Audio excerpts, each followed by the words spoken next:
What's up, Peter? Hey, buddy. How you doing? I'm great. I'm having an amazing day. How about you guys? Yeah?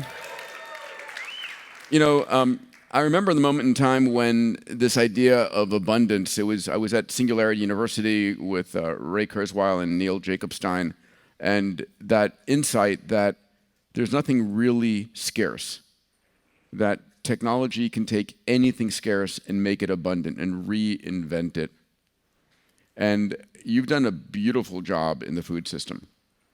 Do you mind talking 1 second to give people perspective a little bit about the traditional food system and some of the numbers, some of the constraints, some of the realities? I'm not even going to go into the fact that what we feed our kids is poison, and it should have black box warnings on kids' cereals for the amount of sugar. But please. Yeah, we don't think about this stuff when we're having breakfast, lunch, and dinner, but I'll start with about a third of our planet is dedicated just to planting soy and corn for the animals we eat.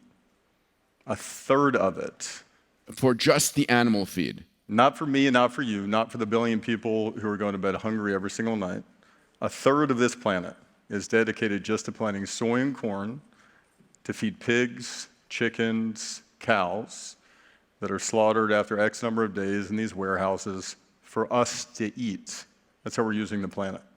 More greenhouse gas emissions are emitted from this system of animal protein production than all the transportation sources combined. The leading cause of zoonotic diseases, diseases that come from non-human animals like a chicken to human animals like you and I, are from this system of intense animal farming. Wouldn't always like this. The problem is you get a lot of people, you need to crowd animals in tiny little spaces. So what does that system look like? I mean, I've not been to a slaughterhouse. I've been to a normal farm. I haven't been to a production place. So let's imagine this venue is a facility dedicated to slaughtering one of the 70 billion chickens on the planet just waiting to be slaughtered. Instead of having, how many folks are in here, you think, Peter? 450, 500. 450. So you would, instead of 450 people, you got about 100,000 birds, okay? Instead of 100,000 chickens in this room. 100,000 chickens on the ground. The 100,000 chickens are going to the bathroom all over each other. It smells like what you would imagine it would smell like.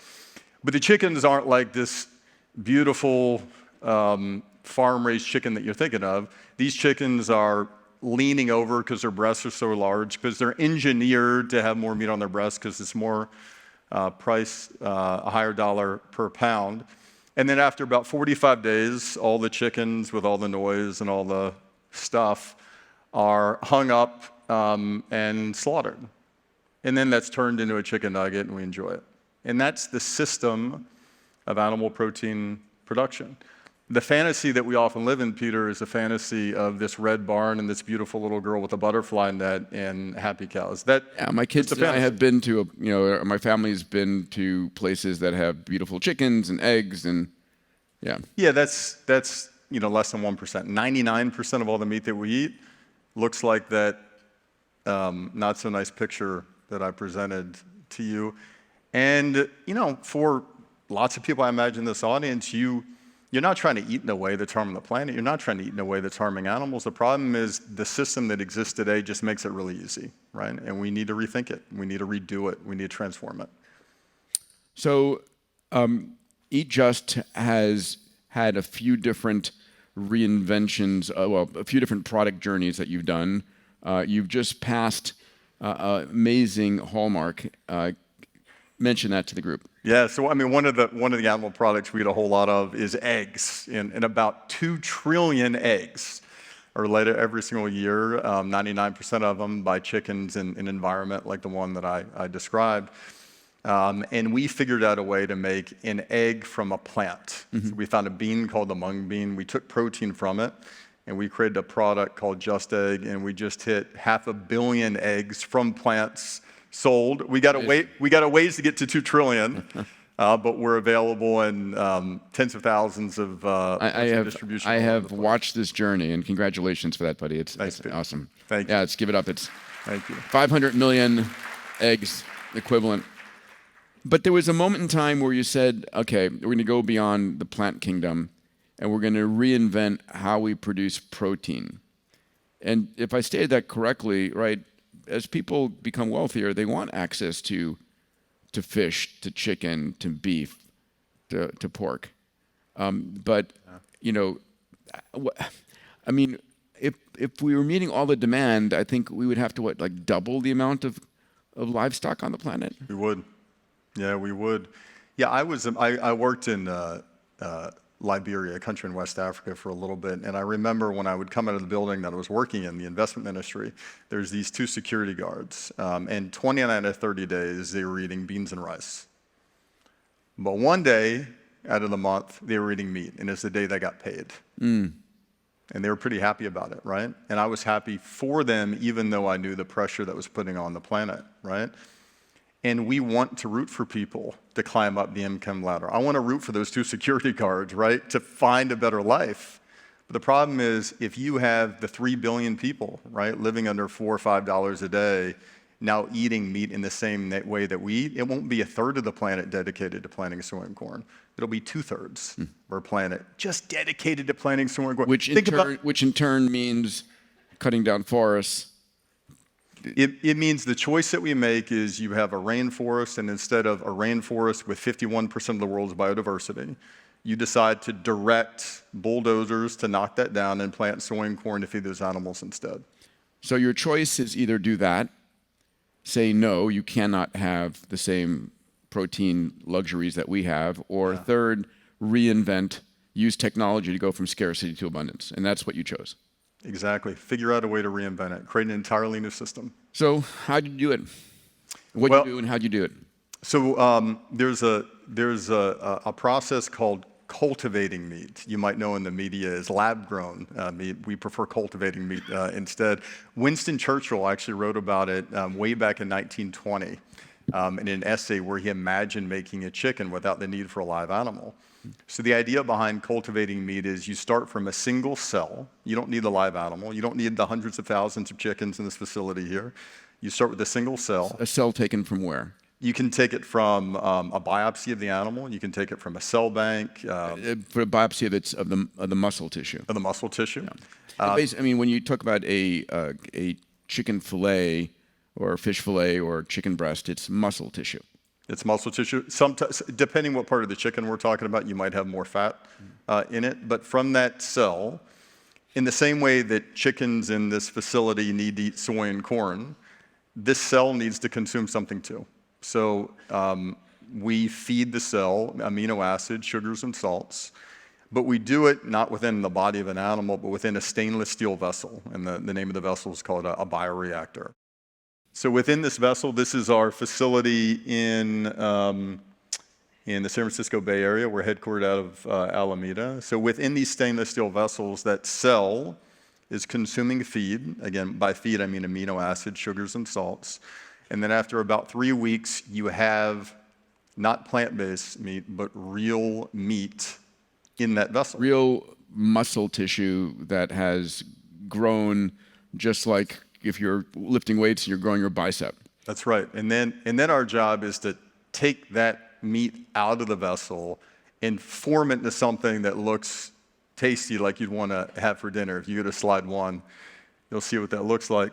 There you go. That's what it looks like on the left.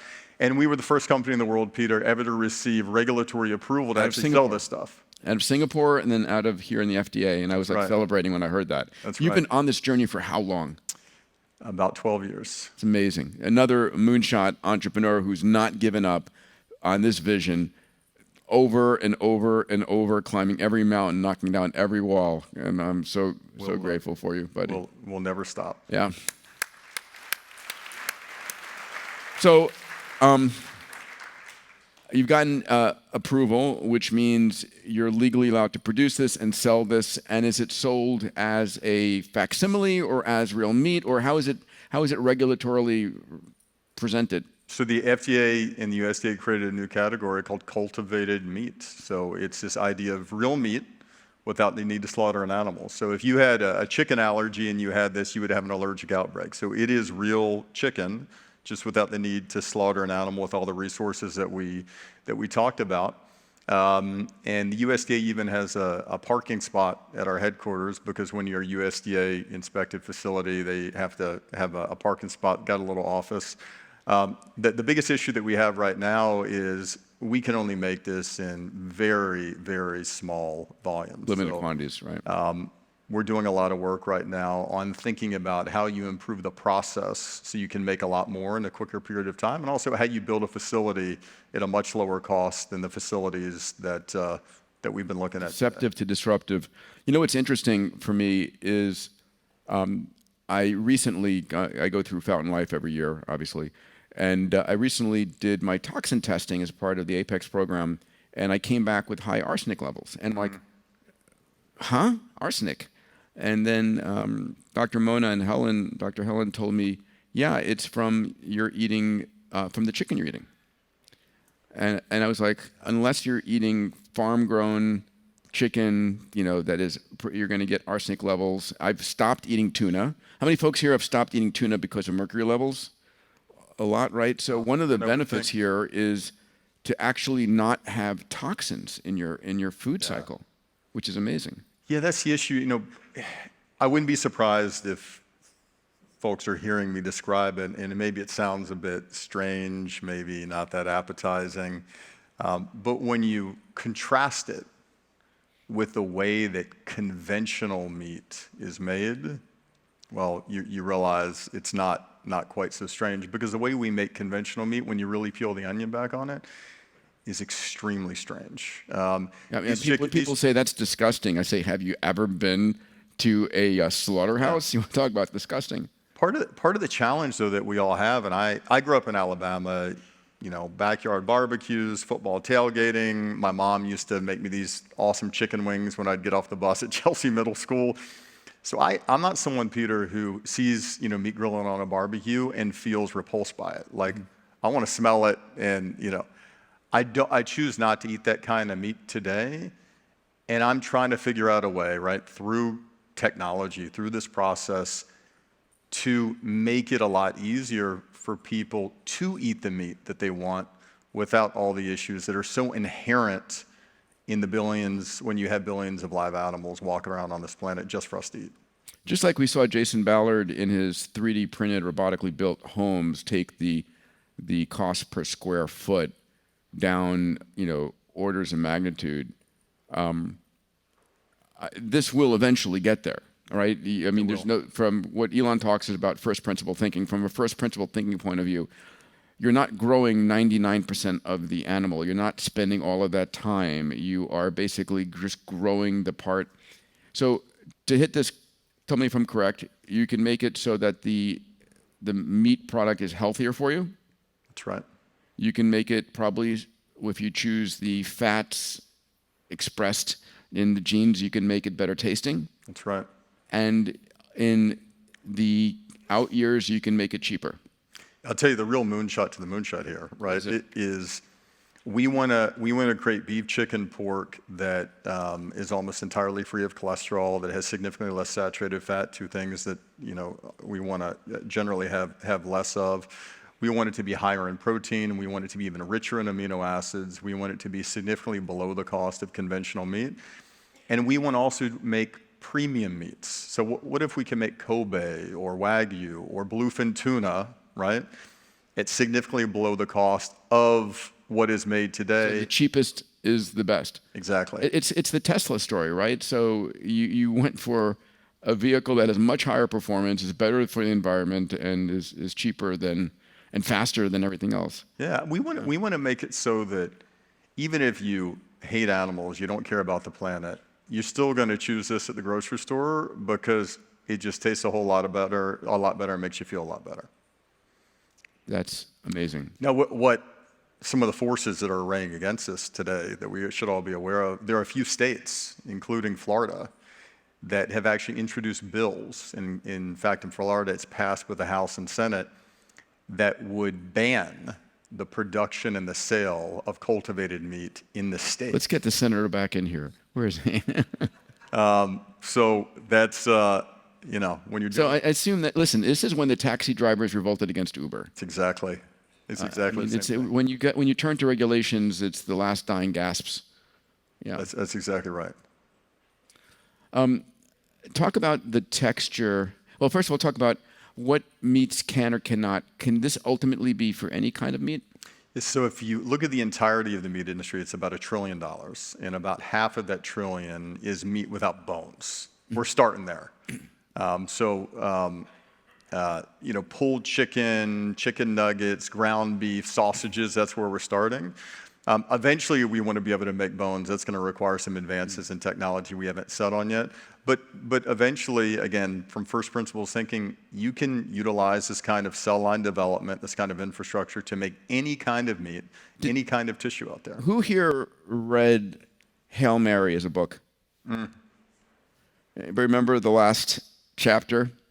So this human on this alien planet where there's no food compatible to him, the only option he had was to create and eat me burgers, M-E. So I'll let you think about that for a minute. It's an interesting way to be never mind. I'm not going to go there any further. What's it going to take to get the price down? Is it just innovation? Yeah. Is it capital? It'll take a few things. One is we need to make the process of making this a lot more productive. When we sell it in small amounts, we lose money on every pound that we sell today. So we need to make a lot more, much faster, and that's the process of getting our cell densities up. We begin to utilize a CRISPR-based approach to get our cell line size, the gene editing tool. So that's one. Second is the cost of the feed needs to come down pretty significantly, and then I think that'll come from the more volume that we need. The purchasing power will bring that down. And third, and this is probably the biggest challenge, these facilities that we're talking about, this infrastructure right now is too expensive today. We and other companies need to think differently about how we build these facilities not for $500 million, but for $100 million. So we're spending a lot of energy right now on thinking about how to improve our process and how to build these facilities for a much lower cost. One of the things I think about in the future, I remember I wrote about this in Abundance, that a good fraction of everybody's meal is food miles. The cost of transporting your beef from Argentina, your potatoes from Idaho, your wine from France can be up to 50% of your meal. And so the idea of being able to produce in vertical farms and these kinds of facilities in downtown LA, in downtown Detroit, in downtown Nairobi, and have that distribution there locally sounds like a future for decentralized, demonetized food production. I mean, right now, this chicken facility that I described, folks want to put that as far away from, human population. You mean the normal farming? The normal, the chicken, exactly. chicken They want to put that as far away as they can because it smells and it doesn't sound right, and people don't want to. It's out of sight, out of mind. You're right. With this approach, you can build it a lot closer to urban centers. The potential is really, it's really significant what can be done. In terms of consumer acceptance, how has it been in terms of the palate, in terms of people's willingness? Yes. And I might just say one other thing here before I forget. There's been a little bit of a backlash on what do you call it, the plant-based meats? Yeah, there has. So we've tried to partner with chefs like Jose Andres, who's an internationally acclaimed chef, to get behind this. It's one thing for Jose Andres to say I'm down with it, and another for me to say I'm into it. So he has a lot more credibility. So that's helped. The most common piece of feedback we get when folks are eating it is, this tastes like chicken.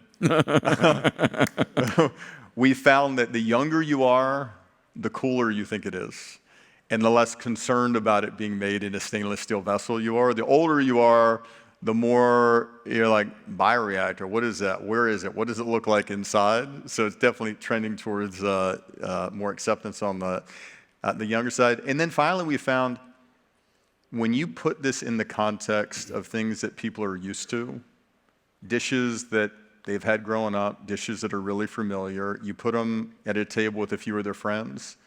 After a few bites, they're not thinking about a bioreactor anymore. They're just thinking about eating tasty chicken with their friends. And the more we can do that, the higher the probability of broader acceptance. So again, the thesis of this entire summit is to be able to see a world of abundance where people have access to all the food, water, energy, healthcare, education that they deserve and desire. How long before this scales? What's a vision 10, 20 years from now?